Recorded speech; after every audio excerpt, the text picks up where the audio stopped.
Hello? Hello? Ongo Goblogian, the art collector. Charmed, I'm sure. Yes. I'm going to invite you to a show. Okay. But first, allow me to destroy your gallery. Oh. Bullshit. Bullshit. Derivative. That I love. I absolutely love. I really do. I really do. To anyone new to this channel, hi. My name is Sam. I'm coming to you from Charlotte, North Carolina, and I'm a brand new Hornets fan. I moved here 4 years ago, and I couldn't care less about this franchise until Kemba left the team and everyone was crapping on the Charlotte Hornets. I thought it would be fun to document this journey of becoming a Hornets fan when things were at their lowest. And I have to say that this team is really fun to watch. And I couldn't be happier about it. So last upload, I did a reaction video to the first game of the season against the Bulls. And no, that is not a Photoshopped picture with PJ Washington's face on Ben Simmons' body. That is a picture from the future, a picture of the future Rookie of the Year. You heard it here first. But after that game, I couldn't be happier to be doing this and uploading to this channel. After the Bulls came the Timberwolves and Karl Anthony Towns with his 37, 15, and 8. He looked mental. That guy's nasty. And maybe the Timberwolves here to do some real damage in the West. I don't know. I don't watch a lot of them.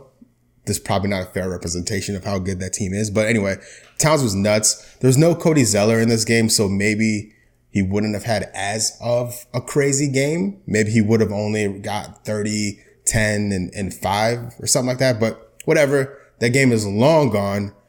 After this game, the Hornets headed west. Is that west? I don't know. They went that way. All right, first up, the Los Angeles Lakers. Where's the stat line? It's nuts, right? Like LeBron and Anthony Davis combined for 49 points, 20 boards, and 15 assists. Like, what are you going to do about that? This team plays hard. They really do. But you can't, when you have that type of production out of two superstars, not a lot you can do about it. It's a respectable L, I think, on the road in Los Angeles in the first super team interaction of the season. So kind of unfairly, right after playing a really good team in the Lakers, the Hornets had to play the Clippers, where they caught another L and fell to 1-3 on the season. In this game, no Paul George, obviously, but definitely Kawhi Leonard made his presence known. Can y'all see that? Yeah, he had 30 points, 7 boards, 6 assists with 2 steals and 3 blocks. Just mental. Easy dub for the Clippers. They're going to be gross once they're fully fit. That's more like it. That's more like it. The first real chance for the Hornets to catch a win in California on that trip against the Kings, the winless Kings. 118-111. Good on the box score. Where's it at? I just passed it. There we go. Cody Zeller doing big things with a double-double. 7 scores in double figures. PJ leading things off with 23 points, the team high. PJ's a real one. I couldn't be happy with that draft pick. I didn't know much about him out of school outside of what the people on ESPN said the day he was drafted. And I'm so happy he's on this team. He's really fun to watch. He plays hard, really smart, and can obviously shoot the 3. No Marvin Bagley in this one for the Kings, which is kind of sad because the Hornets have a real tough time with skilled bigs. And Bagley had the potential to go off against this Hornets team. Just ask Lauri Markkanen about that. Or Karl Anthony Towns. Or Anthony Davis. You get the idea. If you told me back in the summer that the Hornets would go into Golden State and beat the Warriors 93-87 in their brand new building, I would have asked you how many players were hurt for the Warriors. Because that's what it should and would have taken. And the answer is everybody. Wait, there it is. There they are. Look at this. Look at these guys. Does anyone know who these guys are? You know, no shots really, because they played really hard and almost caught a W against the Hornets here. Like all these dudes, Damian Lee especially, played really hard against this team because they're out to prove something. At one point, they had two-way players on the court at the same time, and the Hornets still had to sweat out this W. It took like 3 crazy, smart, and skilled defensive plays by Cody Martin to ice this game out.